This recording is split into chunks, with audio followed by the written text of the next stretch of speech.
Ika-116 na kabanata sa pagpapatuloy. Naiinis ang ating bida na sinabi sa kanyang isip na nang makita si Sihion na naglalakad palayo imbes na lumapit sa kanya. Dagdag pa niya sa isip na siya daw ba ay binabantaan ng sinuman. Ito daw ba ay ang Heavenly Martial Sect o ang Heavenly Demonic Cult? Kahit na hindi niya alam ang sagot, kailangan niyang patuloy na kumampi upang masundan si Sihion. Kaya't nagpatuloy siya sa pagtulong sa mga tauhan ng Heavenly Demon Cult. At napalingon siya nang marinig niya ang tinig ng kanyang lolo sa kanyang isipan, at sinabi sa kanya na wumuon. Mukhang wala tayong oras para magkumustahan ngayon. Sinabi pa sa kanya ni Palm Emperor na ayos lang kami rito. Kaya't magmadali ka na at iligtas si Sihion. Natumugon ang ating bida na oo, naiintindihan ko, lolo. Bahagyang nakaramdam ng ginhawa, tinungo ng ating bida ang daanan kung saan nawala si Sihion. Na sinasabi na umalis kayo. Lahat kayo, tumabi sa daraanan ko. Mga walang hiyang hayop. Sinabi ng ating bida, habang makikita ang mukha niyang naiinis na maghintay ka lang sa akin, Sihion. Na sinabi sa kwento habang ang ating bida ay puspusang humahabol kay iyon Sihion, ang Palm Emperor at ang Wicked Spear Demon ay nakikipaglaban sa 44 na tao na nagpakilalang 72 Heavenly Stars, 7 Martial Barbarians, at 11 Martial Barbarians. At sinabi sa isip ni Wicked Spear Demon Jeong Hong na ang mga bastardong ito ng 72 Heavenly Stars. Bawat isa sa kanila ay isang Transcendent Master. Kahit na hindi sila mula sa Shaolin Temple. Lahat sila ay epektibo sa paggamit ng martial arts ng Shaolin. Dagdag pa niya sa isip na makikita ang mga ito na sinasabi nila na may marami pang mas malalakas kaysa sa kanila. Sinabi pa ni Wicked Spear Demon na ang ibig lang daw sabihin nito. Ang walang katapusang mga tao na mas malalakas kaysa sa mga bastardong ito ay lahat kabilang sa Heavenly Martial Sect. Na sinabi naman sa isip ni Palm Emperor na ang isipin daw na ang Heavenly Demonic Cult ay talagang bumalik sa Murim upang makipaglaban sa Heavenly Martial Sect at hindi lang daw ito. Paano nga ba nagkakaroon ng koneksyon ang Heavenly Demonic Cult at Heavenly Martial Sect? Magkatalikuran silang sinabi ni Wicked Spear Demon na hindi ko alam na ang mga salot na ito ay maaaring maging sobrang lakas. Na nakangiting sinabi sa kanya ni Palm Emperor na yan ang dahilan kung bakit sinabihan kita na huwag sumunod sa akin. Umatake si Wicked Spear Demon habang sinasabi na hindi ako ganoong katigas na tao para manatiling tahimik pagkatapos marinig na pupunta ka sa napakapeligrosong lugar mag-isa, old man. Lumiwanag ang mata ni Palm Emperor at sinabi na ano ang tawag mo sa akin. Old man daw ba? Natumalon sa ere at umatake ng kanyang mga palad sa kaaway. At pagkatapos ay tumingin kay Spear Demon na sinabi nakakita ka na ba ng matandang tao na ganito kalakas? Dahil sa mga kasanayan ng mga kaaway, na lahat ay mga eksperto sa Transcendent Class, madaling makita kung gaano talaga kahanga ang dalawang Absolute Masters, ang Palm Martial Emperor at ang Wicked Spear Demon. Na dalawang tao ang makikita na lumapit sa kanila na makikita ang mga paa nito. Sinabi na talagang kahanga-hanga. Dagdag pa ng mga ito na tulad ng inaasahan, talagang karapat-dapat ang Palm Emperor at Wicked Spear Demon sa kanilang mga pangalan. Sinabi pa ng puti ang buhok na sa tingin ko, kailangan na nating kunin ang bagay na ito sa ating sariling mga kamay, ano? Ang nagsasalitang ito ay si 12 Warriors Spear Warrior. At ang isa ay ang 12 Warriors Palm Warrior. Na nakatingin sa kanila si Spear Demon at sinabi na kawili-wili. Isa siyang ganap na master na gumagamit din ng sibat tulad ko. Sa pamamagitan ng pagdama sa aura ng Spear Warrior at sa kung paano niya hawak ang kanyang sibat, agad na nalaman ng Wicked Spear Demon na ang lalaki ay nasa parehong antas niya. Sa madaling salita, ang Spear Martial Minister ay isa ring Absolute Master. At sinabi sa kanya ni Spear Warrior na lagi kong naisip kung gaano kaganda ang iyong martial arts para tawagin kang Spear Demon. Sige, tingnan natin kung gaano kalakas ang mga martial artists ng Dangho. Na napaturo namang banat na kwela ni Palm Emperor at napasabi na kaya, mukhang ikaw ang makakalaban ko ngayon. Bilang tugon sa mga salita ng Palm Martial Emperor, tahimik na nakangisi lamang ang Palm Warriors. At pagkatapos ay sinabi niya na isang karangalan, Palm Emperor. Na nakatingin si Palm Emperor sa kanya at sinabi sa isip na ang dalawang iyon ay iba sa mga taong nakita ko noong una. Dagdag pa niya sa isip na ang mga bastardong ito ay malalakas. At pagkatapos ay pinatigas niya ang kanyang palad. At hinarap ito kay Palm Warrior at sinabi na ito ay magiging masaya. Kaya simulan na ba natin? At lumipat ang eksena kung saan sinabi sa kwento na nakatapos na ang pagdaan sa unang silid, mabilis na umabot si Sihion sa pangalawa. Napatuloy siyang ginagabayan ng Heavenly Demonic Cult. Na malapit na siya sa isang bilog na pulang kristal. Noong ang kanyang kamay ay humawak sa piraso ng kristal na nakalagay sa isang altar sa gitna ng malaking silid na bato. Ang kanyang katawan ay tumaas sa hangin. Isang ungol ang tumakas sa kanyang labi. Isang itim na anyo na parang tela ang bumalot kay Sihion. Na napatingin ang mga Heavenly Demonic Cult sa kanya at napasabi na ang selyado ay nababawasan na. At buksan ang ikatlong selyado at maging Heavenly Demon. Ang dakilang nakatatanda ng Heavenly Demon Cult, ang puting dugo na Demonyo Master, ay nagngangalit ang mga ngipin. At sinabi na matapos mapatay ang aming Heavenly Demon ng mga walang kapantay na Masters ng Jungwon. At masil dahil sa maruming trick ng mga salot na iyon na Heavenly Martial Sect, wala kaming pagpipilian kundi mamuhay na parang daga. Dagdag pa niya na makikita sa likod niya si Lady Yeona pero hindi na ito magtatagal. Kayong mga salot ng Heavenly Martial Sect. Kapag isinilang ang bagong Heavenly Demon, iinumin niya ang inyong dugo at kakainin ang inyong laman. Ang demonic na nagmumula sa katawan ni Sihion ay unti-unting lumakas. Bukod dito, para bang ang kanyang katawan ay muling hinuhubog, ang lahat ng mga nakatagong sugat at dumi na kanyang naipon sa kanyang buhay ay tinatanggal, at ang kanyang napakalinis na balat ay lalong pinaputing muli. At pagkatapos ay sinigaw pa ni White Blood Demonic Sage na ang Heavenly Demon daw ay muling isinilang. Isang napakalakas na pagsabog ng enerhiya ang lumabas mula sa kanyang bibig, kasabay nito, ang lahat ng demonic ki ay mabilis na nasipsip sa pamamagitan ng mga butas ng kanyang balat. At pagkatapos ay ibinalik na niya ang bolang kristal sa lagayan. Na makikita ang kanyang bibig. At nagpatuloy sa paglalakad habang sinasabi ngayon. Kailangan kong pumunta sa pangatlo. Na sinabi pa ng mga demonic cult sa kanyang likuran na hinaharap ang Heavenly Martial Sect na ang Heavenly Demon daw ay papunta na sa kasunod na seal. Kaya protektahan daw nila siya. Na naiinis naman ang taga-Heavenly Martial Sect na sinabi nito na buwisit ang demonic wench daw ay na-unlock ang isang seal. At kailangan daw nilang mapatay kaagad siya. Habang pinipigilan ng mga ito ang mga Heavenly Martial Sect ay napasabi pa na mga buwisit kayo. Na malapit nang pumasok si Lady Yeon sa kabilang silid. At pagkatapos ay sinabi nito na squad leader Ye. Alam mo na siguro na ito ang pinakamatinding krisis ng ating kulto. Natumugon ito na oo, sir. At pagkatapos ay sinabi pa nito sa isa na Darkness Blade, pakitanggol ang Heavenly Lady sa lahat ng paraan. Natumugon ito na naiintindihan ko. Poprotektahan ko siya kahit kapalit ang aking buhay. Nagsimula siyang magpatuloy sa paglalakad habang ang mga miyembro ng kulto ng makalangit na demonyo ay sumunod sa likuran niya. At pagkatapos ay lumipat ang eksena sa ating bida na pinapahinto siya ng binatang ito. Na sinasabi na hindi daw siya pwedeng dumaan. Naramdaman ng ating bida mula sa demonic ki na nagmula. Sa kanilang mga katawan na hindi sila kabilang sa Martial Heaven, kundi sa Heavenly Demon Cult. At pagkatapos ay sinigaw ng ating bida sa kanya na hindi ako maaaring tumigil dito. Tumabi ka. Kailangan kong iligtas ang aking junior sister. Hinawakan ng mahigpit ang espada at kumikislap ang pagnanasa sa dugo sa kanyang mga mata. Habang sinasabi na tumigil ka sa pagsasalita ng kalokohan, ikaw na nakakadiring, maruming anak ng Heavenly Martial. Hinarang ng ating bida ang ginawa niyang atake at sinabi sa kanya na hindi ako taga Martial Heaven, pero mukhang wala akong magagawa kung gusto mong makipaglaban. Gagamitin ko ang lakas para malinis ang daan at mailigtas ang aking junior sister. Natumugon ito sa ating bida habang nagpapalitan sila ng atake na lumilikha ng mga tilamsik ng kislap ng mga talim. Na sinabi nito na medyo kahanga-hanga yan, aso ng Heavenly Martial. Na sinabing muli sa kanya ng ating bida na sinabi ko na sayo, hindi ako taga Martial Heaven.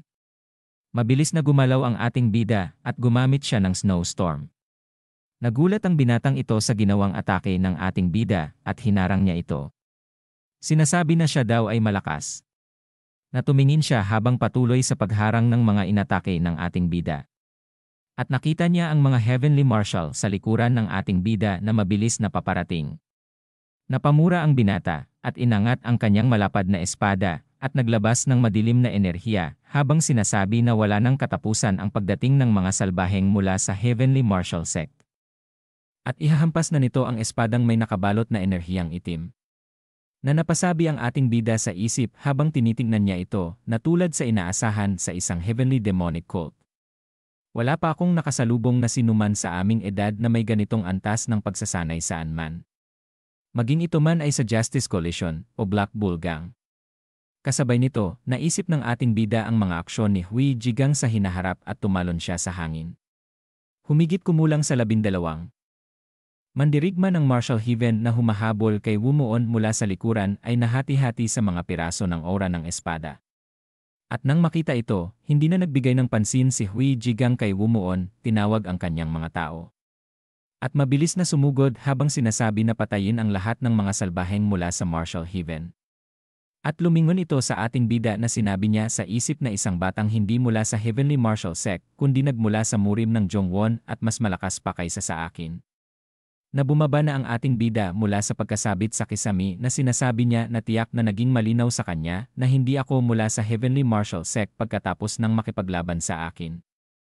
At mabilis na tumadyak sa lupa.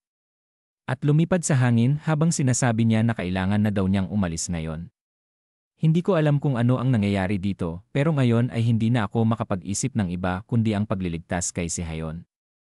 At dito na po nagtatapos ang ika-116 na kabanata.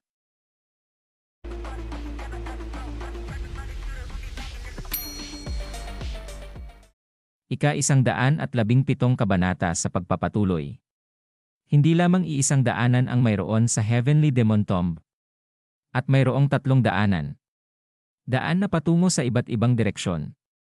Tumaas ang galit ni Wumuon, nabigo siya sa paulit-ulit na paghahati ng daan pati na rin sa mga mandirigma ng Martial Heaven na tumatakbo patungo sa kanya mula sa ilan sa mga ibang daanan na pumipigil sa kanya na magpatuloy pa. At pagkatapos ay narating na ng Heavenly Demon ang 2 kristal.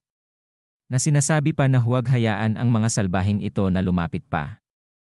3 tao ang mabilis na dumating na malakas na bumagsak sa lupa. Na sinabi nito habang nakatingin kay Lady Yeon na napunta daw sila sa tamang lugar. At hinampas ng espada ng isa, sa 12 warriors na si Saber Warrior si Lady Yeon na sinasabi pa na mapunta na siya sa Impyerno Heavenly Demon. Mabilis namang hinawi ng kamay ni Lady Yeon ang enerhiya na itinira sa kanya. Nagulat ang mga ito na napasabi si Hard Whip Warrior na talagang kamangha-mangha. Hindi siya ganoon kalakas noong una. Isipin mong magiging ganito siya kalakas matapos mabasag ang 2 selyo. Habang titira ng kanyang palaso si Bow Warrior. Kahit walang nakasaksak na palaso. Ay sinabi nito na tulad ng inaasahan, ang mga tagasunod ng Heavenly Demonic Cult. Ay mga insekto na hindi dapat umiral. At naiinis na sinabi nito na buwisit. Nandun ang mga salbaheng iyon sa kabilang panig. Hinigpitan ng Bow Martial Minister ang kanyang pana at binitiwan ng string. At isang enerhiyang hugis pana ang lumilipad patungo kay si Hayon. At ang enerhiyang palaso ng Bow Martial Minister ay tumagos sa isang taong humarang para hindi matamaan si Hayon. At bumagsak ito sa harap niya habang hahawakan na niya ang kristal. At mabilis na sumugod ang 3 ito na sinasabi na tingnan natin kung gaano pa katagal mong maipagpatuloy ito. At nang mahawakan na niya ito mga usok ng aura ang lumabas ang umikot sa kanya. Na napasigaw ito na napasabi na nasa panganib ang Heavenly Lady. Squad Leader Kwang Yong. Sila na daw ang bahala sa lugar na ito kaya magtangkang mangalaga sa kanya agad. Na mabilis na tumakbo ito kay Lady Yeon habang sinasabi na naiintindihan daw niya ito. Parurusahan ko ang lahat ng mga salbaheng naglalakas loob na humarang sa Heavenly Lady. Hinarang nila ang 3 habang sinasabi na protektahan daw ang Heavenly Lady hanggang sa ma-unlock ang seal.